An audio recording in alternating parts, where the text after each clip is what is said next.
Hi there. So I am doing a small recording and we'll see where it takes us because it's been a long time. It's night. My makeup is very plain. So let's get to it. Let me go on about what we're going to talk about today. I would like to wow, it's been a while. A while since I've done this. So let's talk about latest stories of people just running their cars through crowds. Is there something in the water? I don't know. But hey, look at what I just ordered. I just realized you can take it to go. It's they call it a bullet. Look, I am advertising for the bullet. So I'm gonna try this tomorrow. I need to buy some fresh or frozen fruits. And then you just take it in the car and then just like you know how we are in LA. It's all about health. It's all about, dramatic, whatever. So okay, wow, wow. I don't know how to switch. I don't know how to. Hmm, hmm. Yeah, everything's changed. That is so weird. Oh Lord. Oh Lord. Oh Lord. um, I do not know how to share my screen. What happened? It's like everything disappeared. Studio? No. So, wow. Source. Yeah. We have to do this all over again. So, okay, I want to talk about. So, we had a few incidents, right? There are three that I know of. There's the Houston, Texas nurse who ran through a crowd. Well, she sped through a red light, I suppose. And then we have Anne Heche. Sorry if I'm saying the name wrong. It's a celebrity. Anne Heche. And then we have another case where a lady in New Jersey. Um, Actually, I do not know if it was a lady. Ran through crowd. And then there was one with a marathon, right? Yeah. So, is this something in the water or what? So, Anne Heche. Am I saying it right? I don't know. But I would say this could possibly be genetic. Why? I'll tell you why later. So, what's the other story? The other story is okay. Houston nurse crash. Los Angeles. Yes. So, this is new. Mental illness history. Oh, this is a new juicy detail. Oh, she does look kind of crazy. Wow. Anybody? Wow. Is that her hair? Okay, lady. But she do look kind of out of it. So, wow. She's been involuntarily committed several times. Do you know what that means? I know exactly what that means. Why? Because I work in a mental health treatment facility. If you're involuntary committed, that is some serious shit. There are only a couple of reasons, a few reasons, but mainly like one or two big reasons why you will be involuntary committed.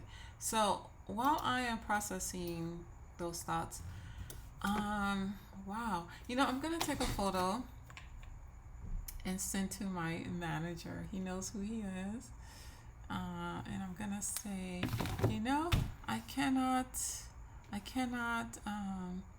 It's like everything changed. I wanted to share my screen. I don't know how to share my screen. How can I share my? I want to show you.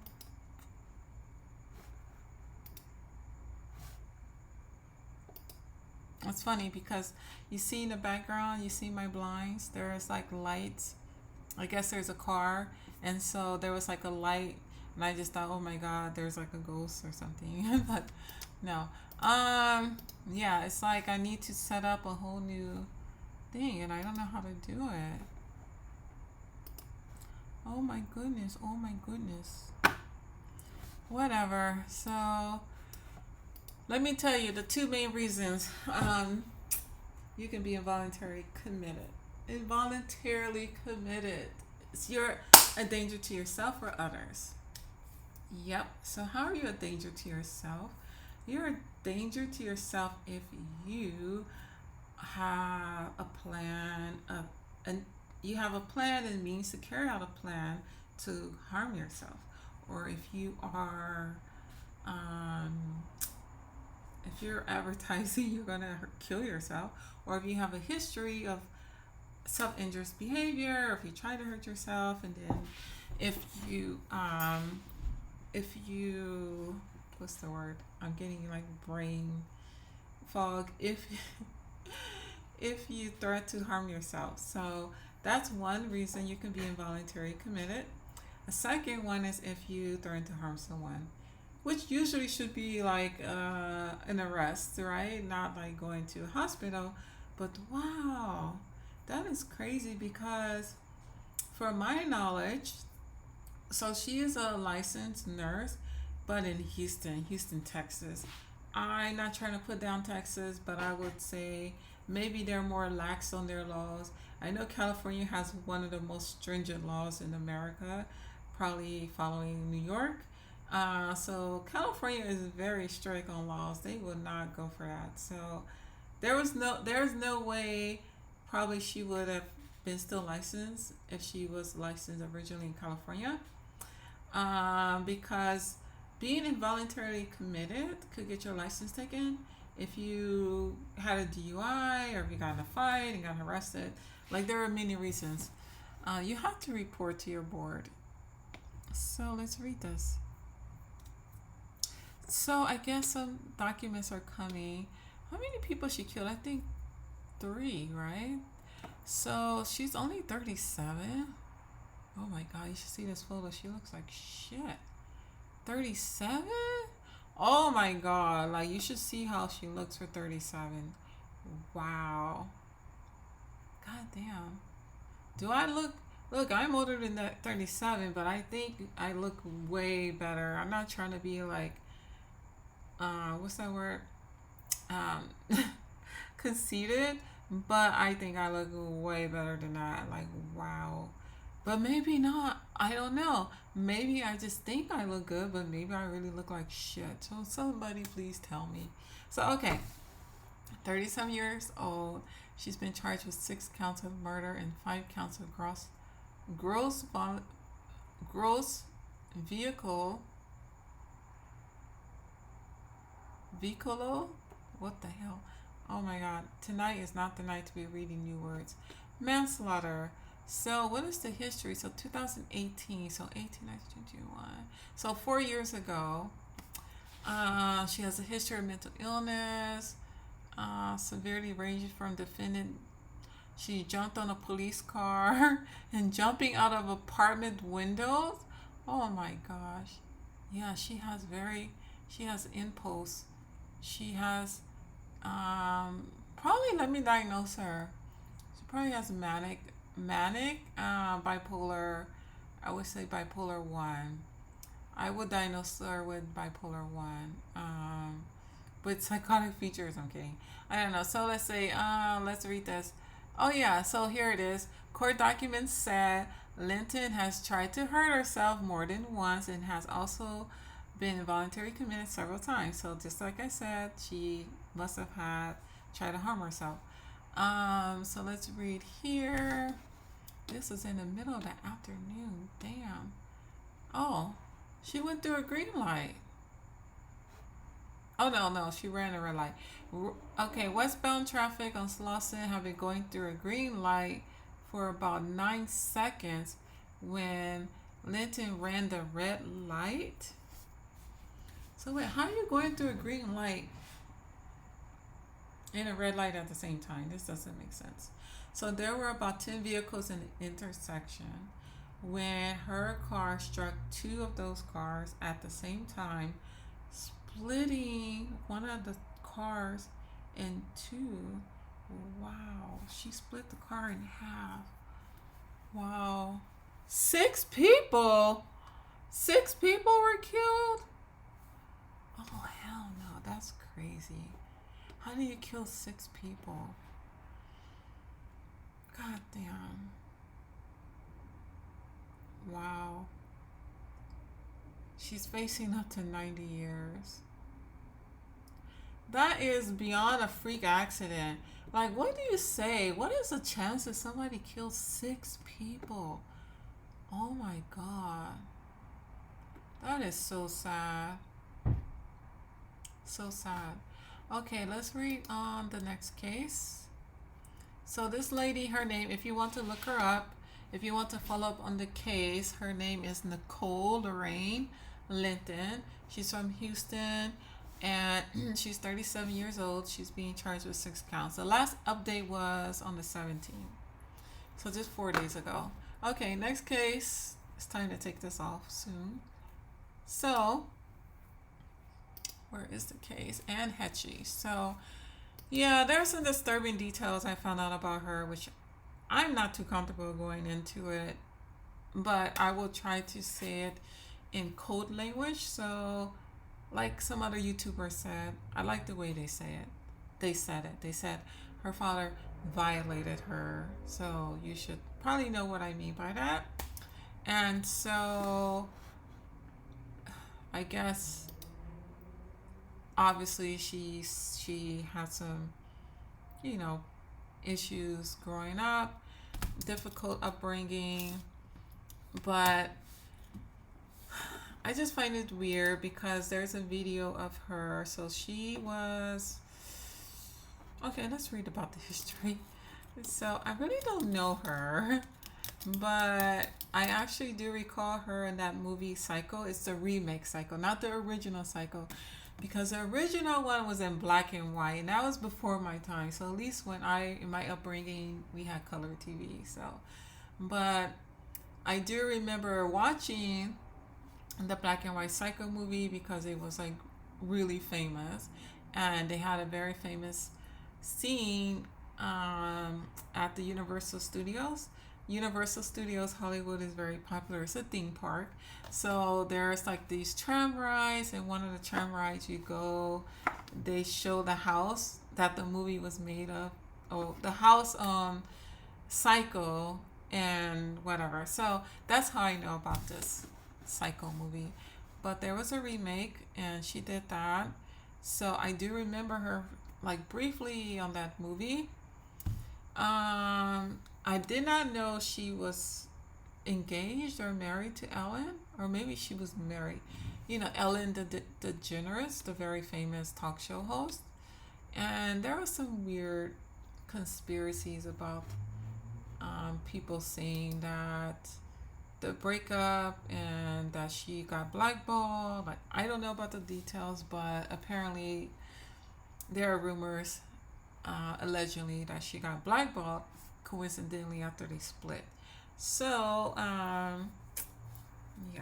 it's just only now that I'm in video I want to play with. Actually, I like this look. I'm gonna do this at work, even though I don't have on makeup. So okay, what happened? Oh my God. So you'll see a quick video of her where someone is telling her to get off the car. She allegedly was intoxicated with liquor, and she speeds off, and you can hear, you know, the cars make all these like sounds, which is weird because that's the same sounds you hear that was caught on someone's what is it they call dash cam, not dash cam, but you know, the ring cam. So people have those cameras in front of their house for when people like leave packages. So they happen to catch that. They happen to catch her car driving down the street, and the whole time you can hear like brakes squeaking, like, "Arr!" Which it sounds kind of like when you're pumping the brakes, which is weird because when a guy told her to get out the car and she took off, it made the same squeaking sound. So who knows? The squeaking sound is not technically meaning that she was pumping the brakes. She could be have been pressing on the gas and still making that same sound. So what I found out is today, I think I watched a video, which is really like, oh my god, really disturbing, because they had her in a sheet. It could have been a sheet for burn victims, whatever. The whole point is she was in a sheet. They were putting her in the ambulance, and then she jumped out the. Oh my gosh! She tried to climb off the stretcher, and they just pushed her back down and pushed her in the ambulance. But then they said she was brain dead a few days later.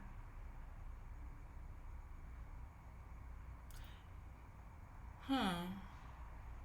That's interesting.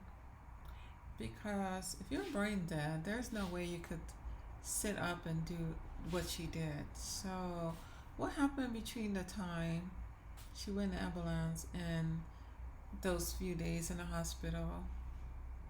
So, there are some conspiracies going on, allegedly, that she was working on a documentary and that they were planning to expose some people, big people.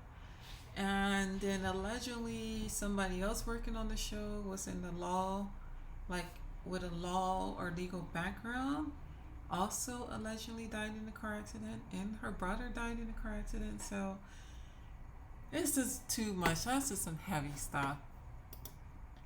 So she suffered significant burns in the crash. So she was under the influence. They said she had fentanyl and cocaine in her blood. So that's one thing that happens when, if you go against the system, the grain, I don't know. But I just find it all really weird. That car was going fast. They say she was going like 85 miles per hour. Looked like she was going faster. Mar Vista, that happened in Mar Vista. Actually, you know what? I should try to find it. I should try to find that street because I live very close to Mar Vista. It's probably like 10-15 minutes from here. That'll be some good footage, right? So how long we been going? Yeah, 18 minutes, not bad. Oh, here, conspiracy theorist says she was murdered. Oh, sex trafficking film based on Epstein. So that's one conspiracy. Yeah, I would stay away from that. I don't know nothing. So yeah, with that, it's obviously my bedtime. I'm so sorry, but let's read about involuntary commitment, and I'll let you go. California. So if you're in a different state, check out your state laws. So the criteria, they call it 5150. That's like a very famous term. 5150 is like 48 hours, I believe. And then the 5250 is like, oh my god, more. I forgot how much more. But so 5150 means danger to yourself or danger to others. The person must be an immediate threat of themselves, usually being suicidal, or immediate threat to somebody else's safety. Or, oh, I forgot the other. How can I forget that? The third cause, the third, how can I say, the third reason to have initiation or to initiate a 5150 is if they're gravely disabled. What is gravely disabled? So, according to the exams, a gravely disabled person, for example, could be someone who is elderly, maybe have dementia, Alzheimer's, they're not eating, and and they are disoriented. They don't know when to eat or how to eat. They don't have means to get food. So that could be dangerous, right? Because if they don't eat, they can die. So gravely disabled can initiate a 5150 hold. So does California allow voluntary commitment? Of course, duh. It's also known as court ordered treatment. It's appropriate for individuals with mental illness who are too ill to seek care voluntarily. Now, this is a really good topic because I am learning, I'm seeing a lot of things at my job. For example, some people have came there to the treatment center instead of going to jail. So sometimes they're given an ultimatum and it's conditional. So either you're going to do this treatment, you're going to go through with this treatment program for a minimum 30 days, sometimes 45 days, or you can go to jail. But so there's the condition.